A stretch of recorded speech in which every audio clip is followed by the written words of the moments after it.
I'm a bit of a masochist. Putting myself through a painful race in Zwift has become surprisingly enjoyable, but I know it will be so much better if all the effort can result in a win, or something close. The something close at the moment is just to stay in the lead pack so that I can even contend for the win at the end. There's a long way to go. That's why I started this 4-race project where I aim to close the gap whenever it emerges and analyze my performance to make improvements each week. Hopefully by the end of these 4 races, I'll either be able to keep up with the lead pack or, at the very least, figure out what I'm doing right or wrong. I want to understand how far I am from reaching that goal and what training I'll need to do to get there. Eventually. I call this project Don't Get Dropped. Let's begin. Stage 1, Race Like a Champ, Category C, Rolling Highlands in Scotland. Chapter 1, The Ups and Downs. The race started off really fast. I had to hit over 300 watts to catch up with the lead group. My strategy for this one was to focus on a high cadence, and hopefully that will make it easier to maintain higher power. Let's see if it works.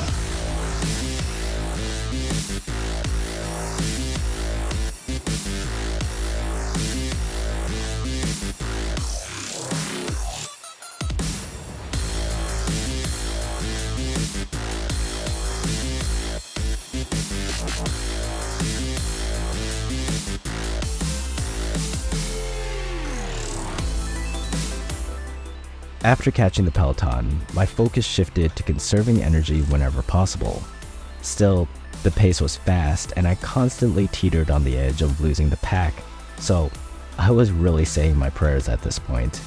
With 2 laps, this race was going to be a grind and I didn't want to blow up too early.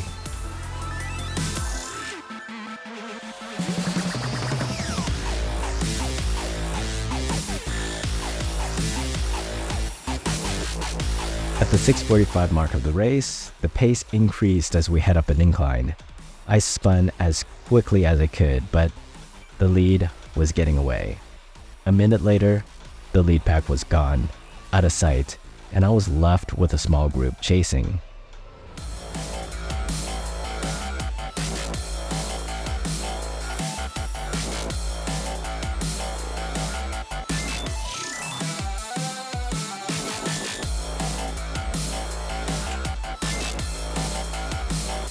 There were about 10 of us, and we got nice and cozy with each other. It seemed that we were all content hitting this pace. I was far from content. I was at my threshold. I'm really kicking myself for pressing so hard to chase the lead pack up that hill because now I'll need to exert so much energy just to keep with this small group. A lot of wasted energy in this race already. But at least I wasn't alone.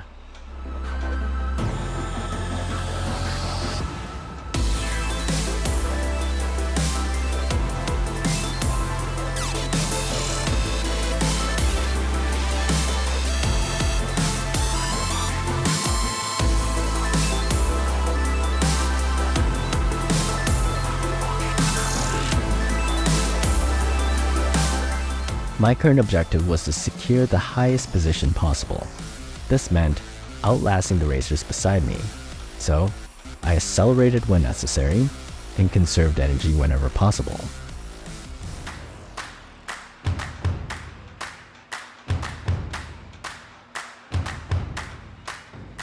In this course, there were a few hilly sections. Based on my experience of getting dropped at the beginning, I understood that these hills would be where the breaks occurred, and my fate would be determined.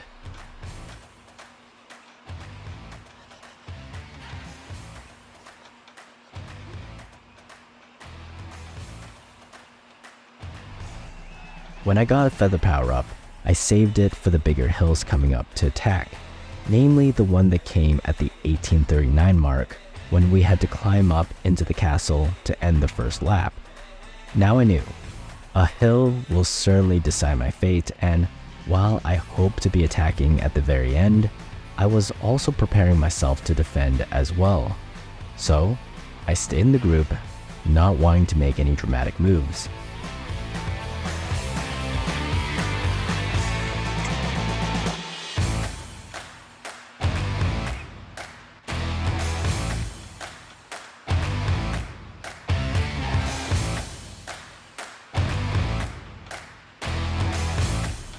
Then it happened.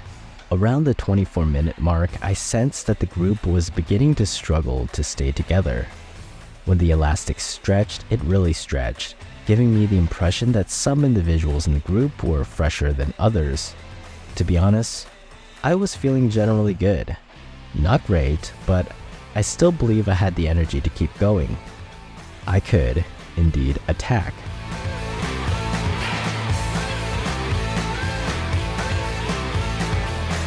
When a break occurred at the 25-minute mark, I moved to the front, and then let the group catch up. I played this game for a bit where I surged ahead and then allowed them to catch me.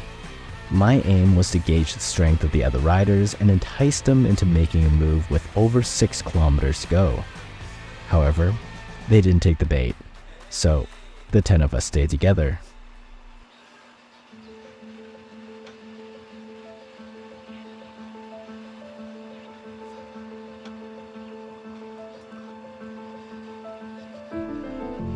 Then we began catching racers who were ahead of us, including those who had been dropped by the lead pack. We were swallowing them, and this felt good. This was really motivating, and it really helped me push to another level. So I was like, goodbye group, I'm going to start eating the rest of them. I'm using each person ahead as a little carrot to chase, and so I went.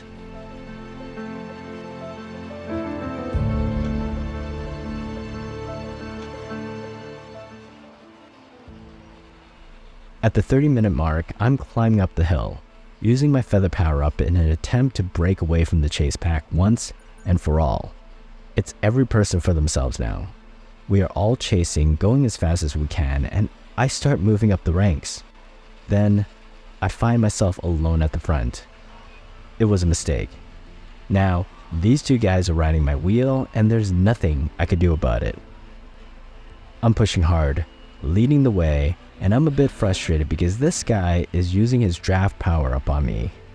I knew I had to keep going, but I felt taken advantage of. To make matters worse, the guy who used me moved ahead and started receiving ride-ons. All I could do was laugh. He drafted it off me. Why is he ride-ons? The race was really on now. It was just me against these 3 guys. They seemed to have plenty in the tank as they powered up the hill. This was it. The moment where the game would be decided. I pushed hard up the hill, using my feather power-up.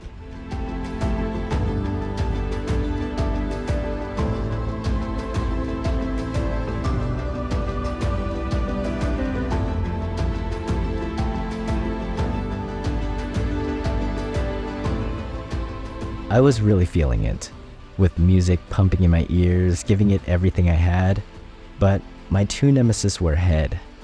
I tried my best to catch up, and with 800 meters left, I managed to pull even.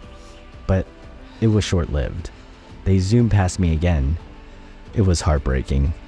I've burned a significant match. There was no way I could reel them back in now. All I could do was hold on to my position. That's all that mattered in the final 500 meters, not letting anyone pass me. So, I dug deep, pushing through the last 300 meters with a cadence of 138, determined to maintain my place.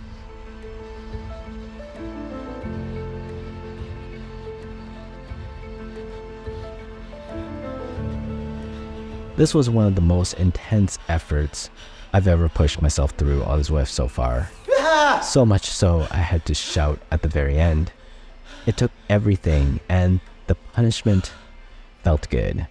Despite being dropped during the race, I managed to claw my way to a result that I consider respectable. I finished 35th out of 83 and 27 out of 46 on Zwift Power. Respectable. However, it also dawned on me just how difficult this project is. After all, I was only able to keep up with the lead group for just under 7 minutes, which was less than a third of the race. Therefore, my goal for the next race is clear. I hope to stay with the lead group for a longer duration. Stage 2. Race like a champ. Category C. Richmond Roller Coaster in Richmond. Chapter 2. The Hangover. This was the first race I didn't want to do. The night before, I was drinking, and although you'll never be able to tell, I woke up slightly hungover. With all that being said, I was not expecting a stellar performance. Look, I take these races as seriously as I can, but one thing I want to make clear is that I'm not trying to be a professional athlete. I want to be an athlete that is able to do everything. A dilettante athlete of sorts. I want to be able to go out drinking and wake up the next morning and still race the best race I can under those realistic circumstances. Now that the excuses are out of the way, let's get to the starting line. The race took off and I felt pretty good, but that feeling only lasted about 2.5 minutes. That was when we started to ascend this hill that went as high as 11%. My strategy of maintaining a high cadence wasn't effective. Similar to the last race, I found myself struggling on the climb, and despite my light weight, this aspect is becoming my Achilles heel. Whatever approach I'm currently using to tackle these hills isn't working.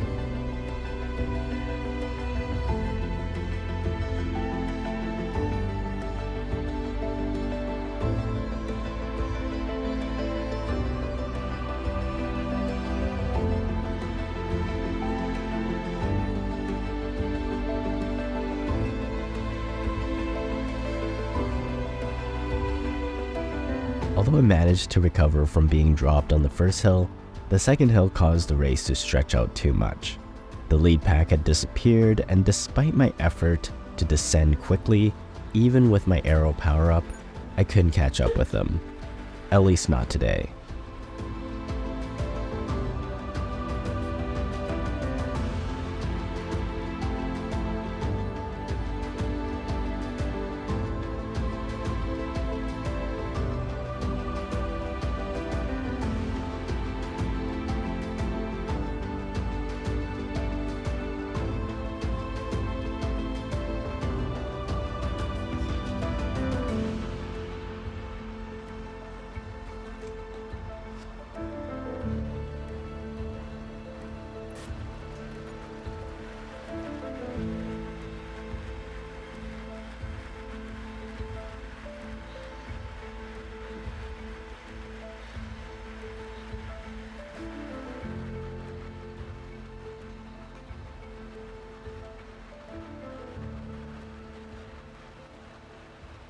I was pretty frustrated by the time we got onto the straight stretch leading into the fan flat section.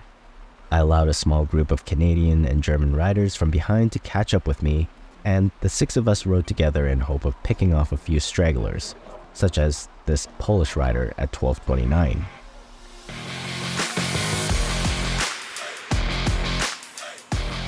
Perhaps there was a chance to catch up with the pack that was about 10-15 seconds ahead.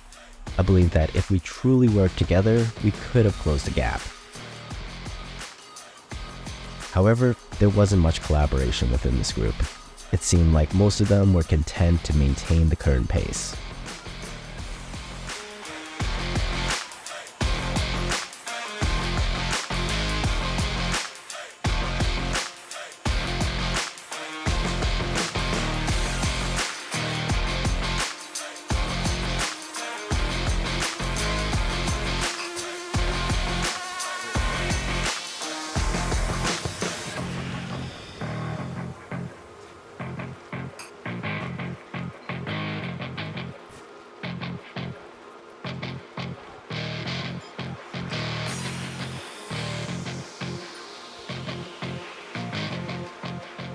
I was frustrated because I wanted to chase, but I knew I couldn't do it alone.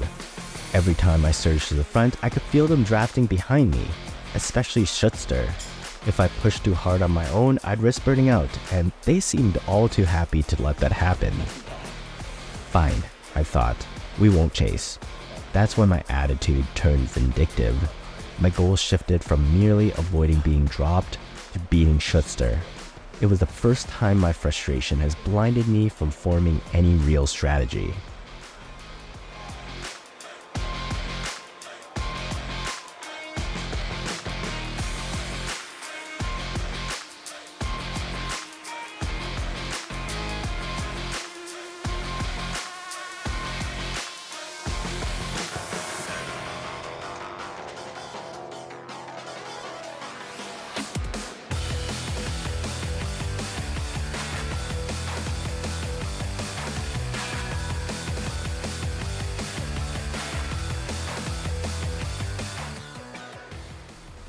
We all stayed together right until the final kilometer.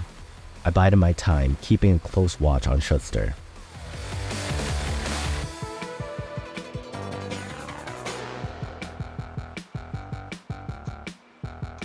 The Polish rider made a move, followed by Schuster. Unbelievable. I increased my pace, and for a moment, we managed to reel everyone back in. Then, with 300 meters to go, Hemming and the Polish rider pulled away. It was just me with the other two Canadians, and Schuster trailing behind.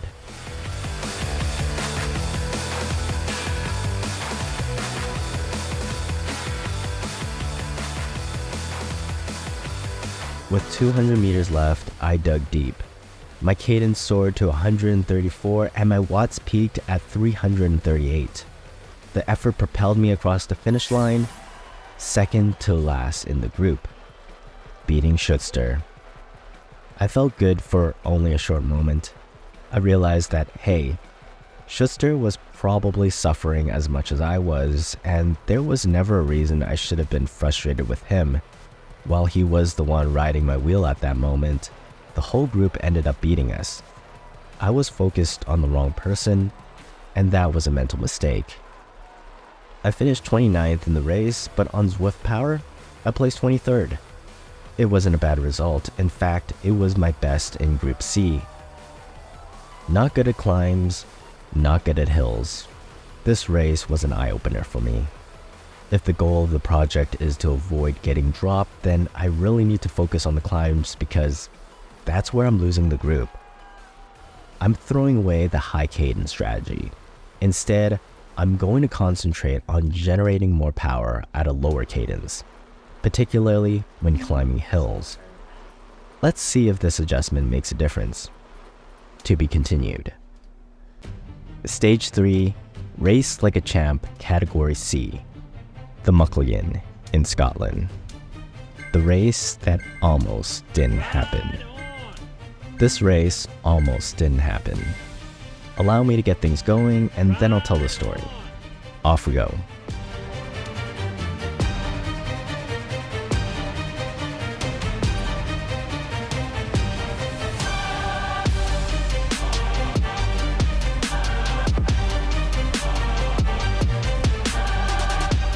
Two days ago, when I was getting ready to ride on Zwift, I ran into a problem. My bike couldn't connect properly to the app. I tried restarting the bike computer, deleting and reinstalling the Zwift app, even downloading Zwift on different devices, but no matter what I did, whenever I tried to connect the power, resistance, and cadence to the bike, it would start glitching out, turning itself on and off. I reached out to the bike company's customer support, but all they offered was to send them an email. Either way, I was pretty choked that I might not be able to continue with this project.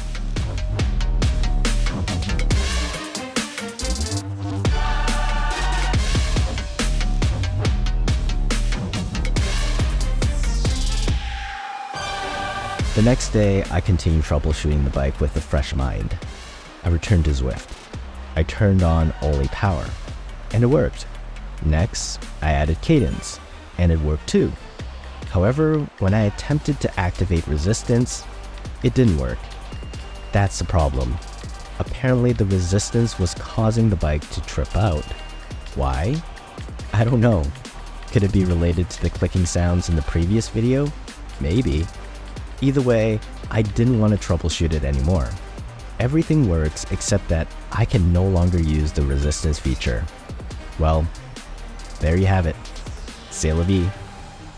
Needless to say, I was relieved to be able to ride this race and that I'm on Zwift at all. Anyways, back to the action.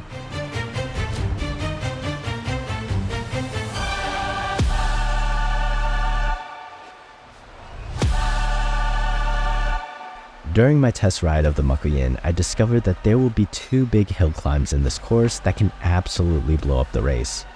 My plan this time was to grind hard on the hills, give it full power with a low cadence. During the last race, I found that high cadence and lower gear didn't give me enough. So this time, let's try the opposite.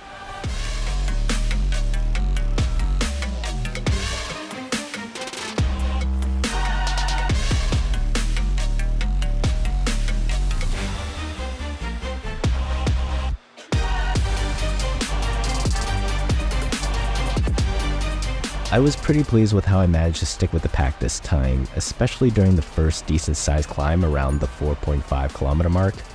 It's actually the longest I've ever been able to stick with the lead pack in Cat C, but I wasn't feeling great. My heart rate was already over 180 BPM, and with 2 big climbs still ahead, I knew I was in trouble.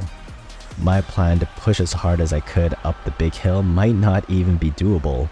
Still, I hung in tight, allowed myself to chill a bit, and give it my best shot when the climb came.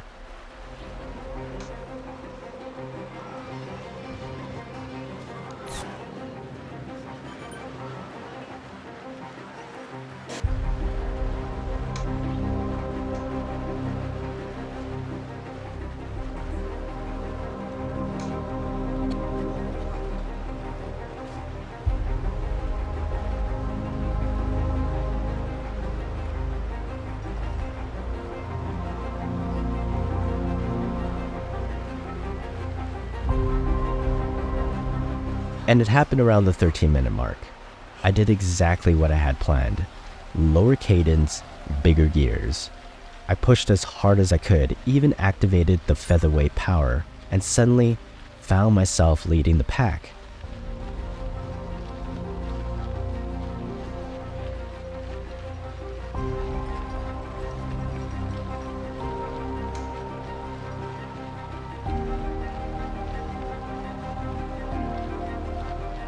My power shot up to 280, but then, as I turned a corner, I made a fatal mistake.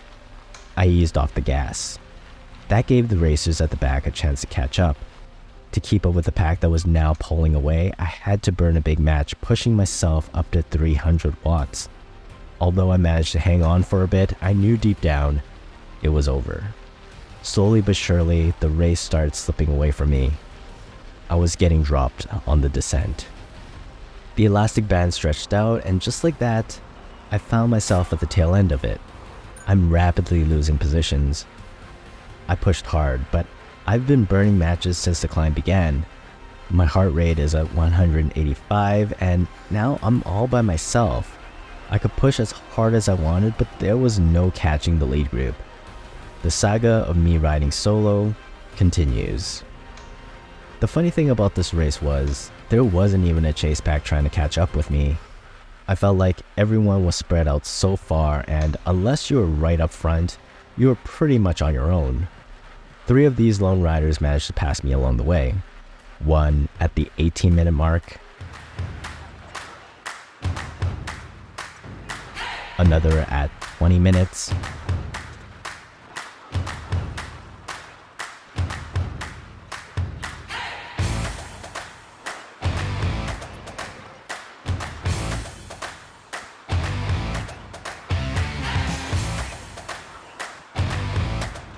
and finally, one more at 29 minutes. But other than them, I was alone the rest of the time.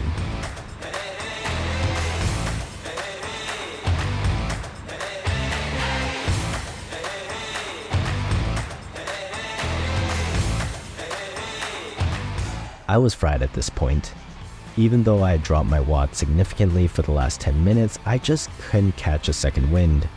All I could manage was to keep the 4th guy from passing me. That was all the motivation I had at this point, but no, literally, he caught me at 33 minutes and then dropped me as we climbed the second big hill. So, in the final stretch of the race, I couldn't afford to think about the people ahead of me. It was all damage control now. I had to fend off Santos and Stickmin, who were hot on my tail, just 3 seconds behind.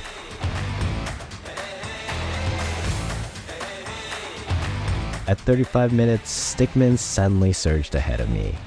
I pushed harder. I couldn't let him slip away. I even deployed my featherweight power-up, but no matter how much effort I put in, he kept getting smaller and smaller in the distance. How many more matches did I have to burn? Just one more? I knew I had to save that one for now.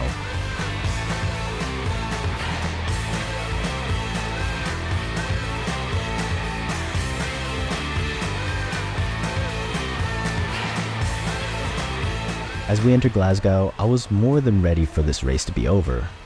It's funny how that works sometimes with endurance sports.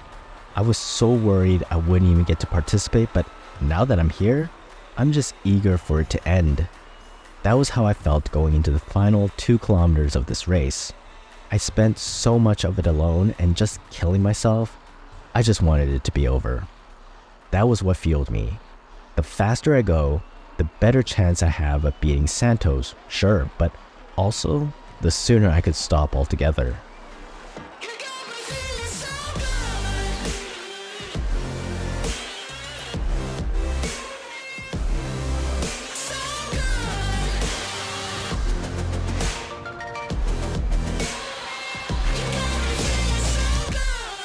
In the final stretch, I felt the urgency and used up that last match I've been holding on to. Even though Santos was 10 seconds behind, I pretended he was right on my tail. I pushed harder. I was just done. What an absolutely grueling race. Possibly one of the toughest I've ever endured. The crazy part is, it began so promising, but ended in disappointment. Yet, the results weren't all that terrible. Unofficially 28th out of 65 and 22nd out of 38 on Zwift Power. Maybe I deserved a better outcome, but truthfully, I just didn't pace myself correctly. I pushed too hard early on, burnt myself out, and couldn't bounce back, so it was pure agony for the remainder of the race. While it seemed like a solid strategy to go all out on the hill, it turned out I wasn't quite ready to pull it off effectively. So it's back to the drawing boards for me. Pushing as hard as I could for as long as I could just isn't possible. I had to break the race down into parts, keep gas in the tank, and just tackle each hill at my own pace. A lot to think about before the next and final race in this series. I really want to see an improvement. Stage 4, Race Like a Champ, Category C, Knickerbocker in New York. Chapter 4, Interval Training. I was quite annoyed by this series. Not only did they have all these hills, exposing a weakness that I didn't know I had, it also cancelled a race I had scheduled. Zwift had initially stated that the Race Like a Champ series would run until March 3rd, but on February 26th, any races from the series after February 29th disappeared without warning. Alright, fine. No big deal, I thought. I just had to reschedule it for a Wednesday evening. It wasn't the most ideal timing considering I'd have already worked a full day, but adapting to unforeseen circumstances is just part of this whole project. Yes, I was getting dropped left and right, both in-game and out. Anyways, after the terrible experience last race, my main goal this time was simply to feel better during the second half. I needed a clear plan that would keep me competitive but also allow me to survive the latter part with some energy left. There were several challenges I faced. First, the race wasn't scheduled at an ideal time, as I mentioned earlier. Plus, the course featured a massive climb right in the middle. That climb would ultimately determine how the race went for me. I realized I needed to change my mindset. Instead of viewing it solely as a race, I had to approach it more like a workout. After all, I knew I could get through a workout. The race began, and I managed to stick with the group. Great. Now it was time to put my plan into action. I wasn't racing, I was doing interval training. I'd push hard for 15-20 seconds, then give myself a moment to rest, reassess the race situation, and then push hard again for another 15-20 seconds. If I do this the whole way through, I should be able to survive.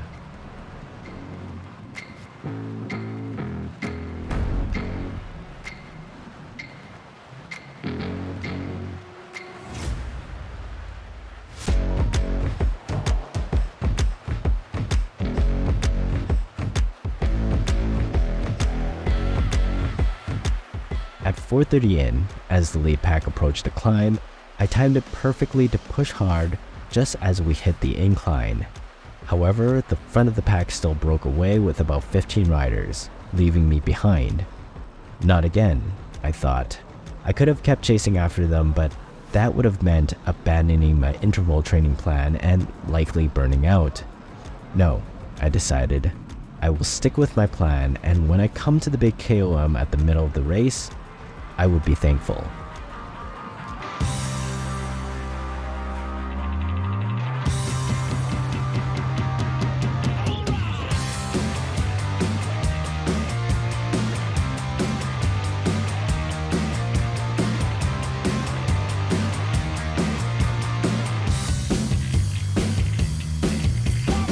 So I kept going, pushing hard and then giving myself a rest. I push all the way into the upper 200s and then ease off, dropping back to the lower 200 watts and allowing my heart rate to come down to the 170s.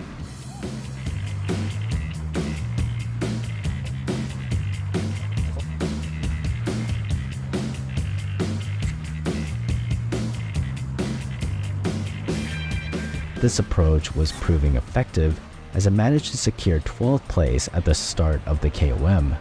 I consider this to be a respectable position. Anything more now will be a bonus.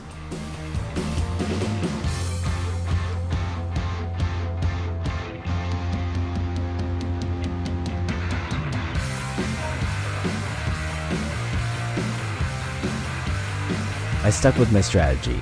Push hard, then ease up. I'm genuinely amazed by how well it's working, and it's incredibly satisfying to catch a few racers along the way. It would have been tempting to keep pushing hard, but whenever I felt like I was nearing my limit, I dialed it back. Before I knew it, I found myself in 10th place, feeling energized. Climbing suddenly felt more manageable.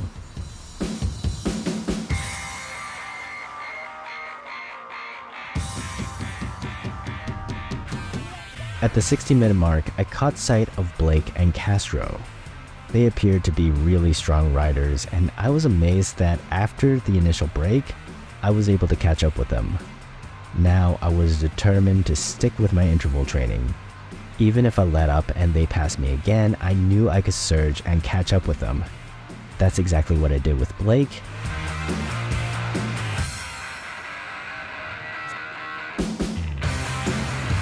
And then Castro. With them now in the rearview mirror, I felt good. But what next? The next rider was over 20 seconds ahead and the climb was over. My hope was that I could make up some ground on the descent. This posed a new challenge for me because I needed the descent to recover.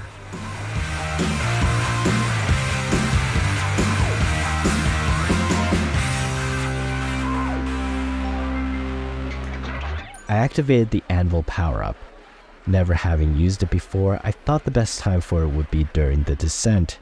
However, I soon learned that would not be the case.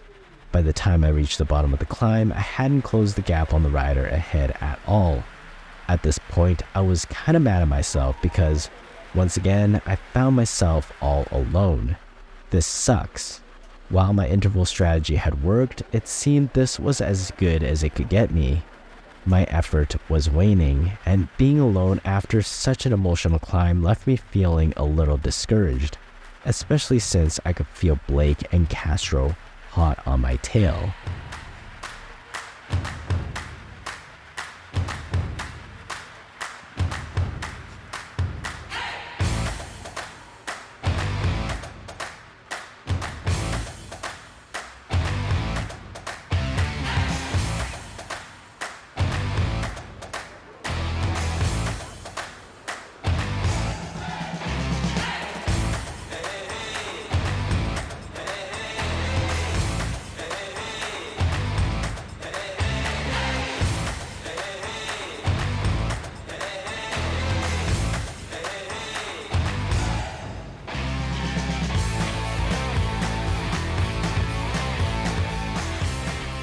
At the 25-50 mark of the race, the two of them caught up with me.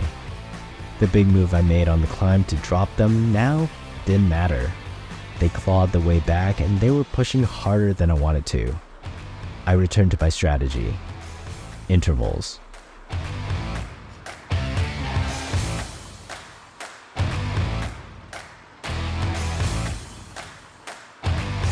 Just like before, each time I caught them on a hill, I'd push past them. Then, on the descent, they would catch up.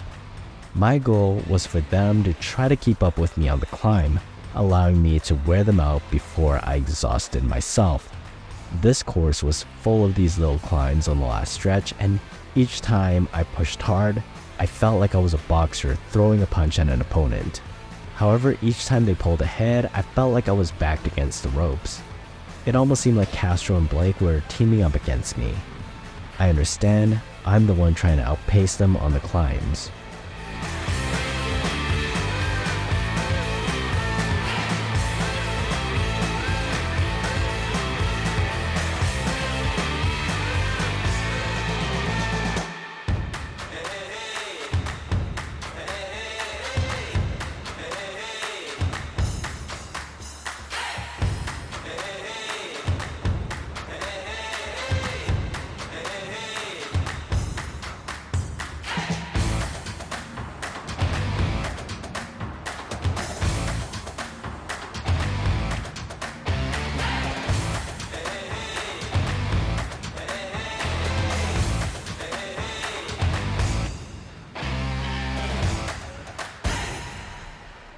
On and on we went.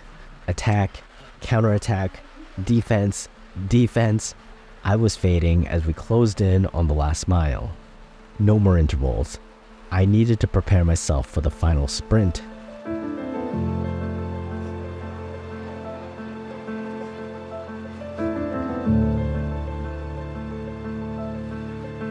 It happened at the 300-meter mark.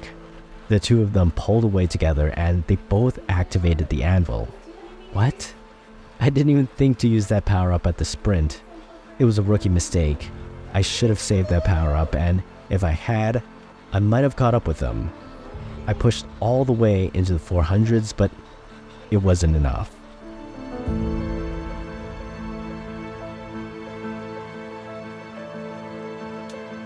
I finished 10th out of 32nd and 9th out of 17 on Zwift Power.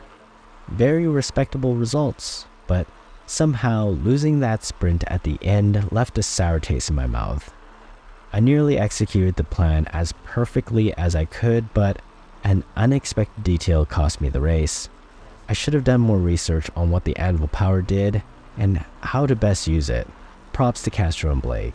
It was nice racing against other riders who clearly have a different set of strengths, and that's something I'm learning from these races.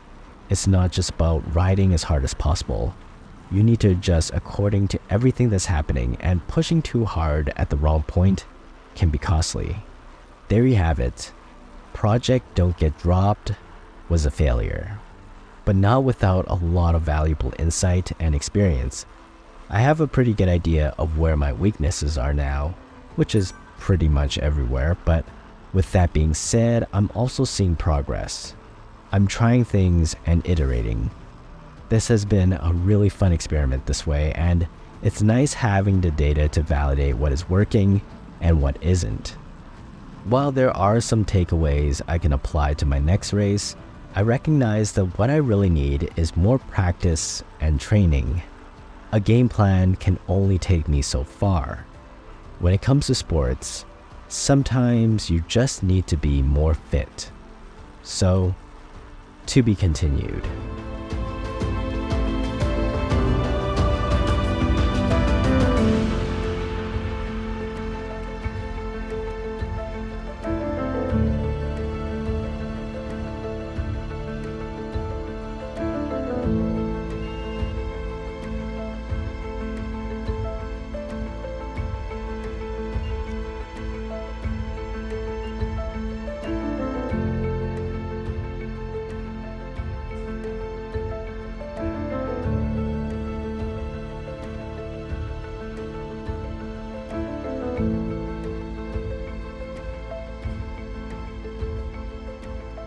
Thank you for watching. My name is Elliot. If you enjoyed this video, please give it a like and check out this playlist right here.